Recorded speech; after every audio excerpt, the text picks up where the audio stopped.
Al-Quran yang diturunkan pada bulan Ramadan. Al-Quran adalah kitab suci yang kita semua sudah insya Allah paham ta'rifnya.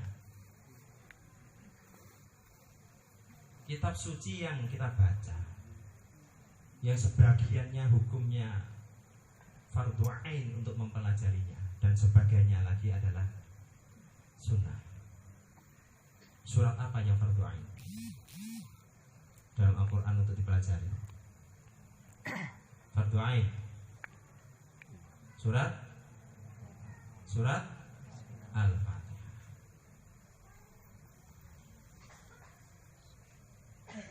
Setiap agama, semua agama ini punya kitab suci. Orang Yahudi punya kitab suci, namanya kitab Taurat atau Perjanjian Lama, disebut juga dengan Torah. Orang Yahudi. Orang Nasrani, orang Kristen punya kitab suci, namanya Injil atau Perjanjian Baru. Orang Hindu punya kitab suci, Veda.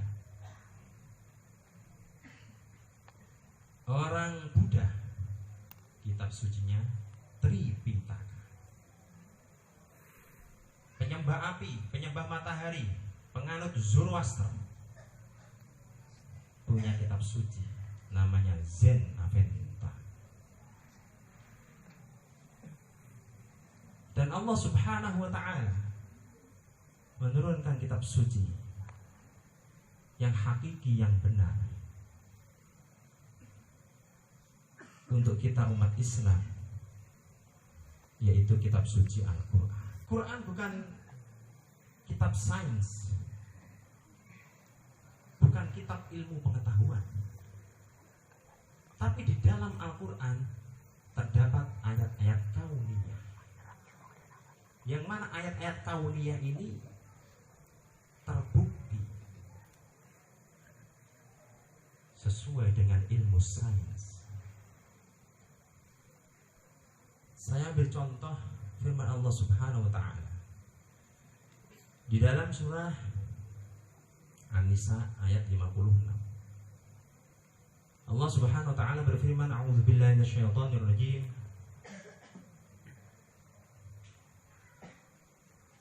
Innal ladzina kafaru biayatina sawfa nuslihim narun kullama nadijat juluduhum baddalnahum juludan ghairaha liyadhuqul adzab. Highlightnya adalah kalimat baddalnahum juludan ghairaha liyadhuqul adzab. Sesungguhnya orang-orang kafir yang mendustakan ayat-ayat Allah, mendustakan Al-Quran, pasti nanti akan dimasukkan ke dalam neraka. Setiap kulit mereka terbakar hangus, maka akan aku ganti, kata Allah, dengan kulit yang baru, dengan tujuan liyadzuqul adzab, supaya terus-menerus mereka merasakan pedihnya siksa neraka. Seorang profesor dari Filipina masuk Islam gara-gara ayat ini. Dia menemukan satu konsep tentang saraf di bawah kulit yang disebut dengan pain receptor, yaitu saraf khusus yang ada di bawah jaringan kulit, yang saraf ini membuat kita itu merasa sakit kalau kulit kita ini tidak pada saat yang normal. Dicubit sakit, dipukul sakit, terbakar atau kena panas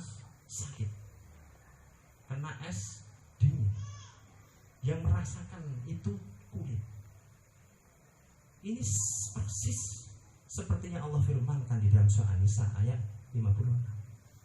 Masya Allah, dia masuk Islam karena ayat ini. Ini ayat kauniyah, tapi bisa dibuktikan dalam ilmu pengetahuan atau sains. Satu lagi teori Big Bang,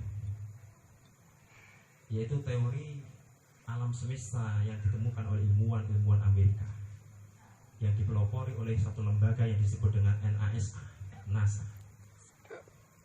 Mereka dengan alat-alat canggihnya meneropong ke atas angkasa, pergi ke sana sejauh yang mereka mampu dengan alat-alat dan pesawat yang mereka miliki. Mereka menemukan pecahan-pecahan alam semesta itu ternyata asalnya dulu jadi satu.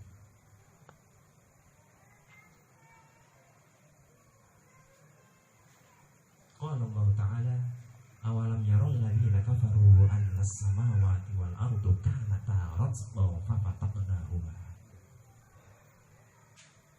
Kanata ratqan fafataqnahuma. Apakah mereka orang-orang kafir itu tidak tahu bahwa sesungguhnya alam semesta ini, langit dan bumi itu dulu asalnya satu. Fafataqnahuma. Maka kemudian Allah memecah-mecahnya. Terjadi ledakan dahsyat yang disebut dengan Big Bang yang mencerai-beraikan satu kesatuan langit, alam semesta dan bumi itu kemudian menjadi susunan-susunan yang sempurna. Allah yang buat satu asalnya, kemudian diledakkan. Yang meledakkan ini pencipta alam semesta yang maha sempurna, yang tidak pernah salah. Ledakannya itu menjadi susunan alam semesta yang kita hidup di dalamnya itu. Masya Allah. Ayat tadi awalam yarul ladzina kafaru. Tidakkah orang-orang kafir itu berpikir? Yang disebut orang kafir ini mengisyaratkan bahwa banyak ilmu pengetahuan itu yang ditemukan oleh orang-orang kafir. Tapi tidak menafikan orang-orang muslim, ilmuwan muslim menemukan rumus-rumus alam semesta. Allahumma shalli ala sayyidina Muhammad.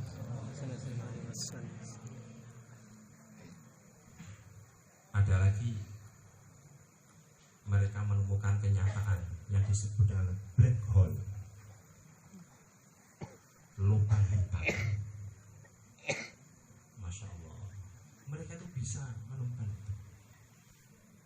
Di alam semesta sana, langit sana, itu ada satu lubang yang sangat besar sekali diameternya, mungkin miliaran atau triliunan lebarnya, gelap gulita. Dan kalau ada bintang ataupun planet yang masuk ke situ tidak kembali lagi. Mereka sudah menemukannya. Mereka menyebutnya dengan teori black hole. Dan ini juga ada di dalam Al-Quran. Masya Allah. Ayat kauniyah. Al-Quran bukan buku sains, tapi ayat-ayat kauniyah di dalamnya sangat sesuai dan terbukti dalam ilmu sains. Masya Allah.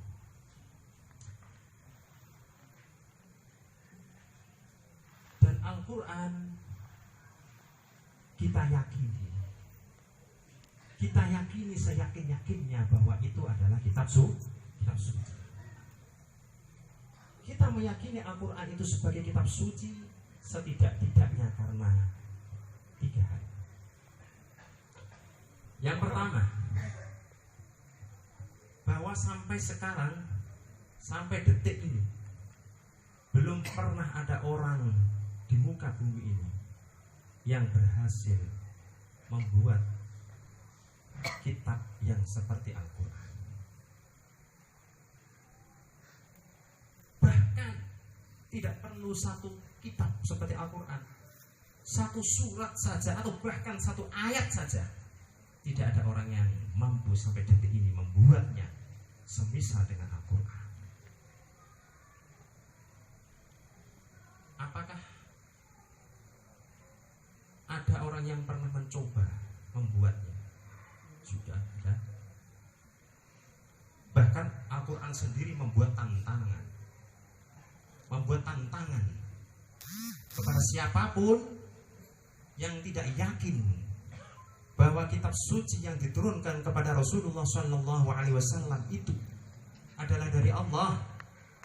Silahkan buat tandingan Al-Quran. Wa in kuntum fi raibim mimma nazzalna ala abdina fa'tu bi suratim mim mithli. Tantangan dari Allah Subhanahu wa taala. Jika kamu tidak yakin, kamu ragu bahwa Al-Quran yang diturunkan oleh Allah kepada hambanya Rasulullah Muhammad sallallahu alaihi wasallam, kamu ragu itu datang dari Allah, dan kamu cenderung menganggap itu adalah buatan Muhammad sallallahu alaihi wasallam, fa'tu bi suratim mim mithli. Buat tandingannya. Buat, silahkan. Kalau kamu tidak mampu, ajak teman-temanmu. Wad'u syuhada'akum min dunillahi in kuntum shadiqin. Ajak pakar-pakar sastra, pakar bahasa, silahkan buat tandingannya. Ada yang buat redaksinya hampir sama. Al-fil, mal-fil, wa ma adraka mal-fil, lahu khurtumun tawil. Gajah. Apakah gajah itu? Tahukah kamu apa itu gajah? Belalainya panjang. Redaksinya, syairnya mirip-mirip dengan surat Al-Qari'ah, tapi isinya sangat tidak bermutu, jauh panggang dari api. Nggak perlu ada turun satu surat menjelaskan tentang gajah. Mata kepala kita saja sudah tahu kalau ada gajah, ya bentuknya seperti itu. Itulah kebodohan dari orang yang disebut pendusta dalam Islam, yaitu Musailamah al-Kadzdzab.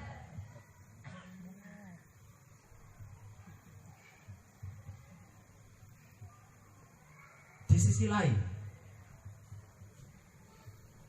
Al-Quran itu betul-betul dari Allah Subhanahu wa ta'ala, dan bukan hasil karya Nabi Muhammad sallallahu alaihi wasallam.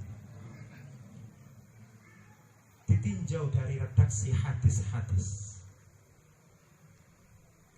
kalimat-kalimat dalam hadis jauh berbeda susunannya, keindahannya dengan lafal-lafal di dalam Al-Quran.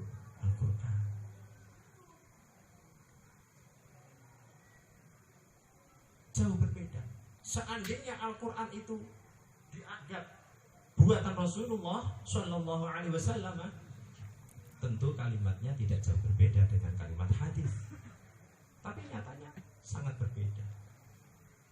Al-Quran isi dan redaksinya dari Allah Subhanahu wa ta'ala.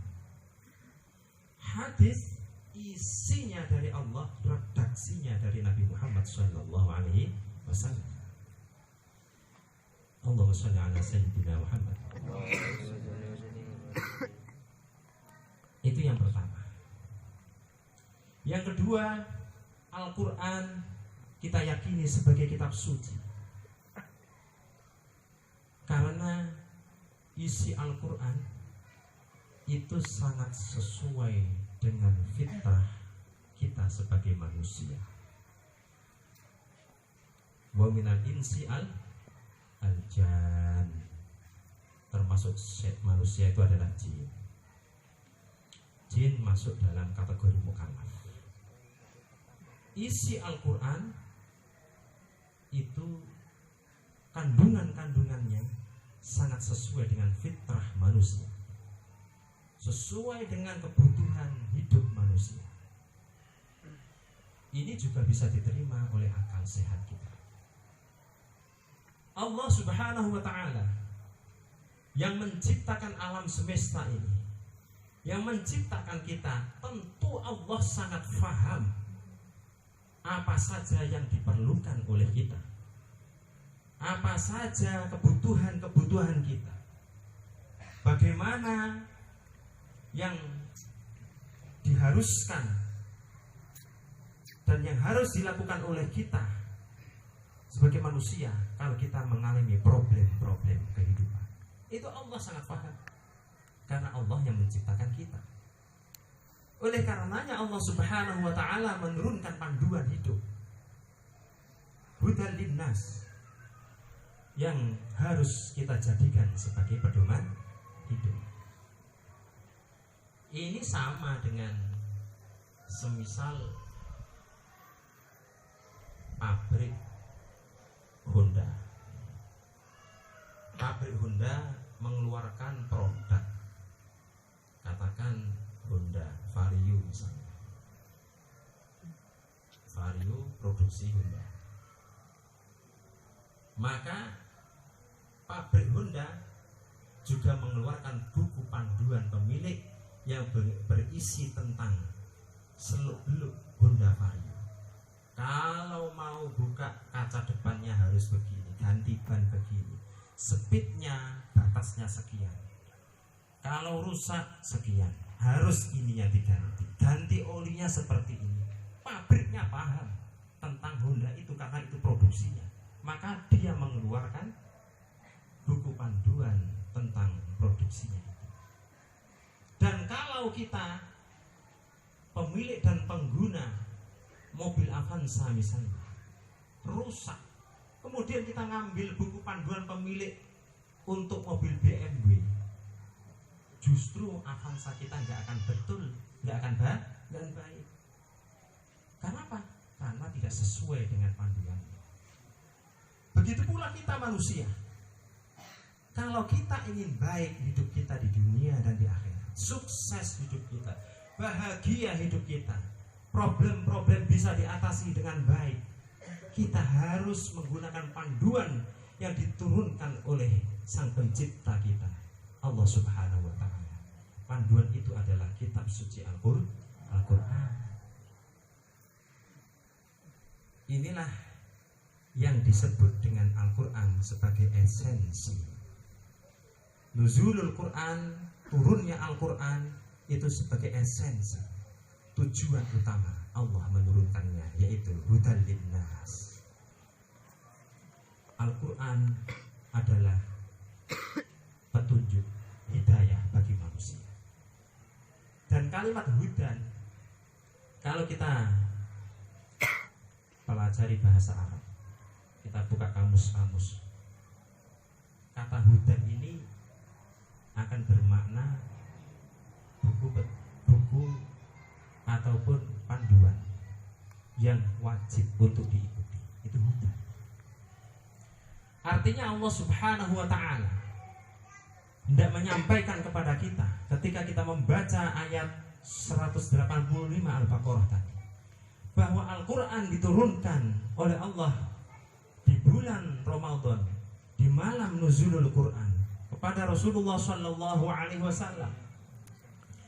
Itu mulai ayat 1 sampai ayat yang terakhir, mulai surah Al-Fatihah sampai surah An-Nas, 30 juz, itu semuanya adalah berisi panduan yang komplit untuk kehidupan kita sebagai manusia. Apapun semuanya ada. Ketika Anda di dalam kandungan, ada ayat berbicara tentang itu. Kehamilan, kemudian ketika lahir, menyusuli, haulaini kamilaini liman arada an yutimma ar-radha'ah, pembagian tugas antara suami istri.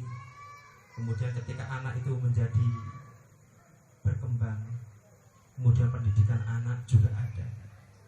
Kemudian ketika anak itu sudah mulai menginjak remaja, dia bergaul, maka bergaul yang baik, jangan sampai keliru pergaulan supaya tidak tersesat jalan, itu juga ada di dalam Al-Quran.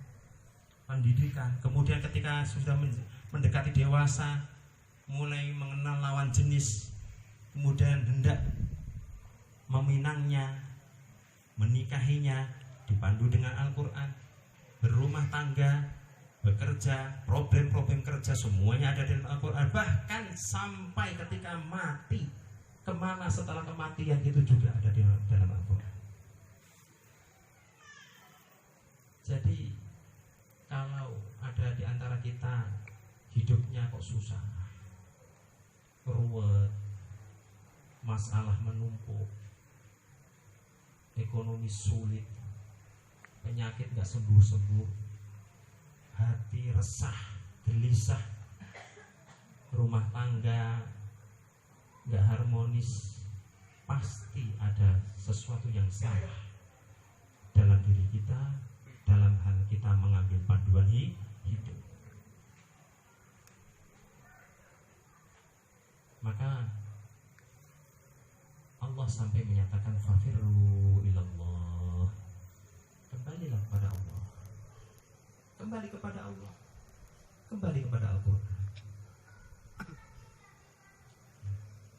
Jadi begitulah Al-Quran, sangat sesuai dengan fitrah manusia. Dimana ketika kemampuan untuk menjalankan perintah agama itu berkurang, maka biasanya penekanan terhadap perintah itu juga akan berkurang. Apabila kemampuan seseorang itu untuk menjalankan perintah agama, kemampuannya berkurang, maka penekanannya juga berkurang. Kita ambil contoh. Suatu ketika ada seorang sahabat sowan datang kepada Nabi Muhammad SAW. Kemudian beliau berkata, halaktu ya Rasulullah, celakalah saya ini ya Rasul. Ma ahlakaka? Rasul menjawab, apa yang membuatmu celaka?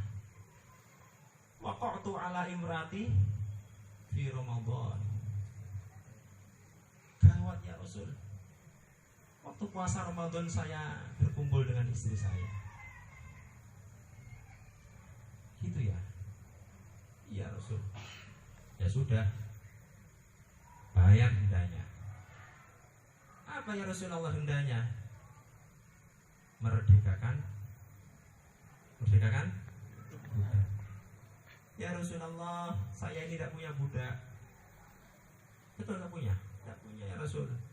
Kalau nggak punya, fasya musyahrain mutata ya'in. Puasa 2 bulan berturut-turut.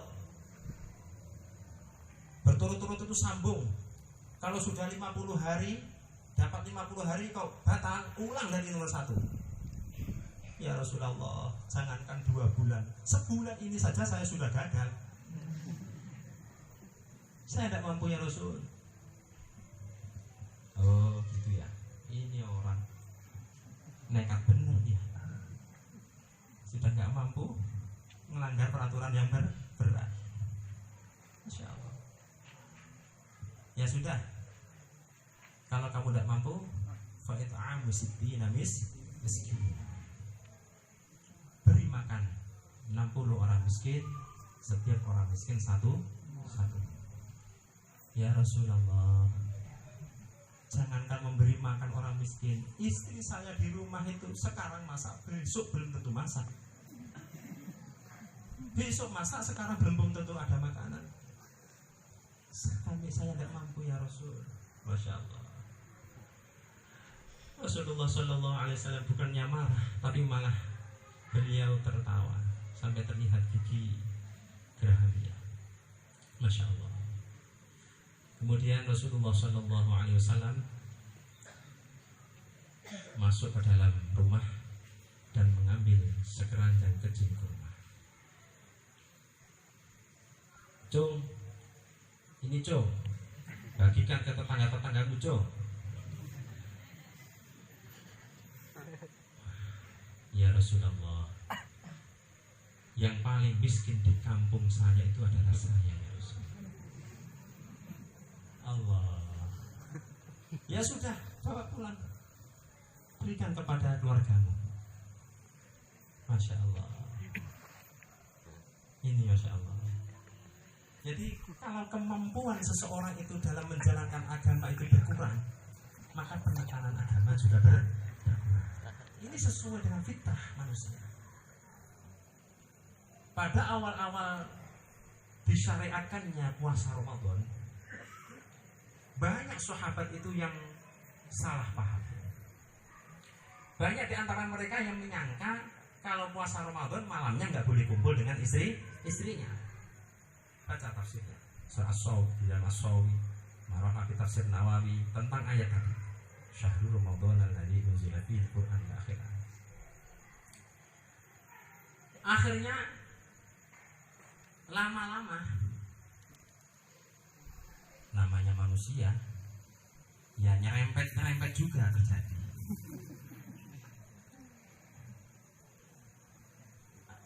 Suatu ketika setelah sholat duhur begitu, setelah berjamaah dengan Rasulullah SAW, para sahabat berkumpul di masjid, ngobrol-ngobrol begitu, cerita-cerita. Ada satu sahabat yang nyeletuk cerita, mau tanya kepada Rasulullah, malu. Tadi malam gue nyelonong ke istri gue. Ada sahabat yang cerita begitu. Kemudian temannya yang lain, Pak, aku sudah kemarin seperti itu. Ternyata banyak sahabat yang tidak tahu. Maka turunlah firman Allah Subhanahu wa taala, "Uhilla lakum lailatas syiyamir rafatsu ila nisaikum. Hunna libasul lakum wa antum libasul lahum." Siangnya puasa, malamnya silahkan. Itu fitrah manusia. Nah kalau siangnya dilarang, malamnya juga dilarang. Kelengker kabeh wong-wong.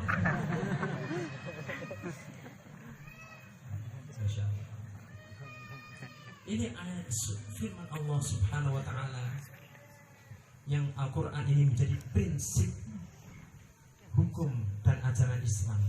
Itu wataknya sesuai dengan karakter manusia. Jadi sudah tepat kayak kalau Al-Quran itu dijadikan sebagai panduan. Itu yang kedua. Dan yang ketiga, Al-Quran kita yakini sebagai kitab suci itu karena Al-Quran di dalamnya tidak ada pertentangan ayat satupun. Tidak ada kontradiksi antara satu ayat dengan ayat yang lain. 6.666 ayat, 114 surah, 30 juz. Itu sama sekali tidak ada pertentangan antara satu ayat dengan ayat yang lain. Bagaimana sebuah kitab itu diyakini sebagai kitab suci? Kalau pada ayat yang satunya menyatakan Allah itu satu, kalau pada ayat yang lain dinyatakan Allah itu tiga, bagaimana? Maka tidak bisa seperti itu. Dan itu tidak bisa dipahami. Walaupun dibuat konsep yang namanya Trinity, satu dalam tiga, tiga dalam satu, satu ya satu, tiga ya tiga. Gitu. Apakah bisa dikatakan satu itu tiga? Nggak bisa. Tiga dikatakan satu juga nggak bisa. Satu yang dipecah-pecah menjadi tiga tetap disebut sebagai tiga. Masya Allah. Itulah kenapa ayat-ayat Al-Quran terkandung di dalamnya satu keajaiban dan keluar biasa. Karena Al-Quran adalah kitab suci dan itu datangnya dari Allah Subhanahu wa ta'ala. Allahumma shalli ala sayyidina Muhammad.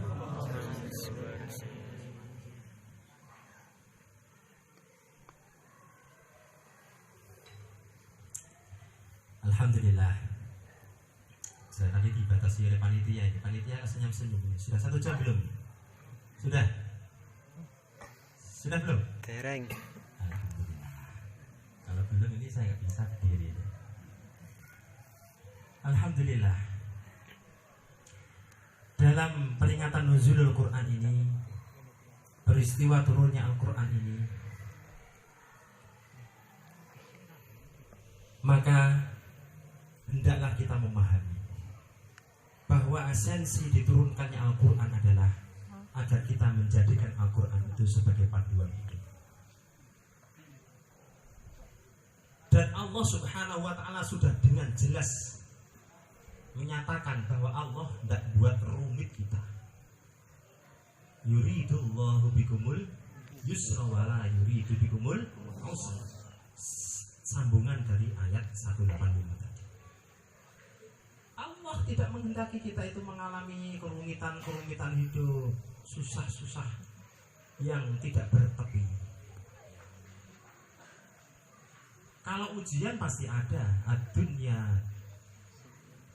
baru mihnah. Dunia ini tempatnya ujian. Ujian itu latihan. Latihan itu ujungnya dua, lulus atau lolos. Lulus atau lolos.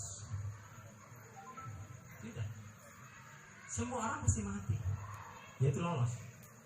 Tapi yang mati, yang lulus dengan ujian, itulah orang yang sukses. Itulah yang disebut yuridullahu bikumul yusra wa la yuridu bikumul usra. Aneh. Kadang-kadang masih ada di antara kita yang sudah ngaji bertahun-tahun, masih kadang-kadang tidak yakin dengan qada Allah Subhanahu wa ta'ala. Takut miskin, sampai kadang-kadang sesuatu yang sudah diikat itu dilepaskan. Takut miskin. Apakah tidak membaca dan tidak mendengarkan penjelasan bahwa orang itu kalau menikah maka Allah akan memberikan rezeki dan kekayaan. Ini kalau masih mondok-mondok begini, tekadnya kuat, sasak kabeh pokoknya. Penting, mantep. Apalagi kalau restu, bahkan kalau diperintah ya kiai, tanpa ragu, sikat. Rezeki opo jadi, terserah. Itu, masya Allah. Sampai wa ma min dabbatin fil ardi illa 'ala Allahi rizquha wa ya'lamu mustaqarraha wa mustawda'aha.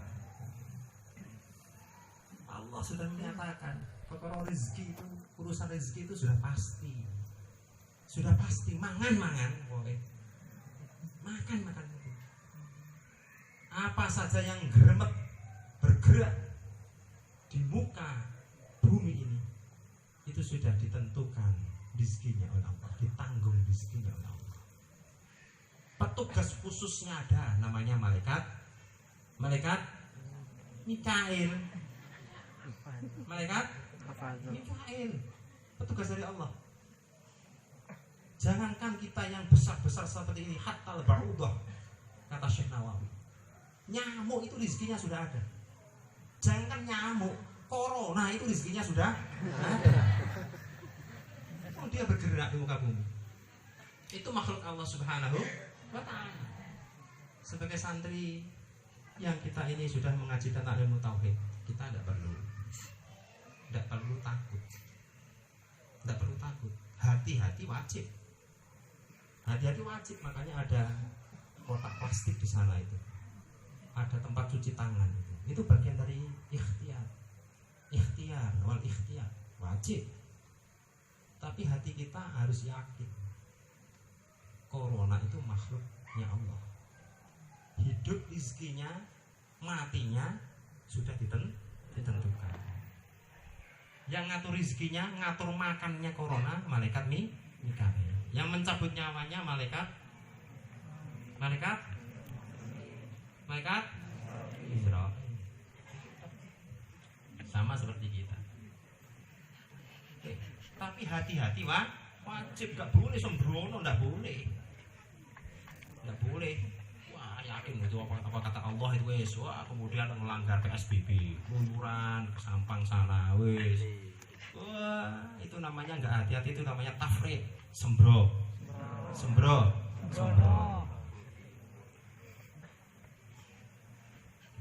Sama sembrononya ketika santri yang sudah ada calon-calon yang baik, kemudian dia cari yang remang-remang statusnya, itu namanya sembro. Allahumma sholli ala sayyidina Muhammad.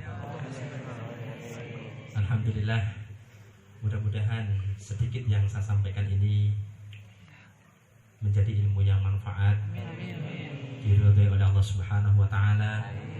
Keberkahan nuzulul Quran pada malam hari ini semoga dilimpahkan kepada kita, yaitu kita menjadi rajin dan gemar membaca Al-Quran, yang mampu menghafalkannya. Karena membaca dan menghafalkan Al-Quran itu adalah pengantar untuk memahami isinya. Memahami isi Al-Quran itu adalah pengantar untuk mengamalkan isi Al-Quran. Mudah-mudahan keberkahan nuzulul Quran di malam ini, di tempat yang penuh berkah ini, mendatangkan kebaikan untuk kita semuanya di dunia dan di akhirat. Amin ya rabbal alamin. Bismillahirrahmanirrahim. Fatihah.